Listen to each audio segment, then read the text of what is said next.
各位乡亲，大家好，欢迎收看《华视在地新闻》，我是徐英莹。新闻一开始来关心天气的变化，安怎讲呢？特别注意就是，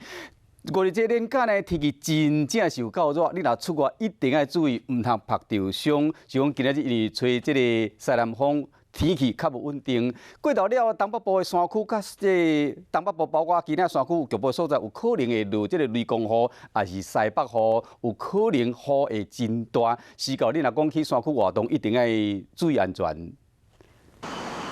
外口的日头赤爷爷，五日节连假的头一天真正有够热。气象局针对全台湾11个县市发布高温的特报，花莲、台北拢有可能达到38度，紫外线嘛有可能会过量，甚至是危险的程度。除了爱细意唔通着伞，下晡出门爱会记得炸雨伞。 地面的话是吹的比较偏西南风，中南部的沿海地区，在这一带的话，在清晨到上午之间的话，在沿海地区的话，会有一些西南风带来对流，造成降雨。那白天的降雨的话，主要还是集中在中午过后，各地的山区以及北部和东北部地区的话，会有一点短暂的午后雷阵雨。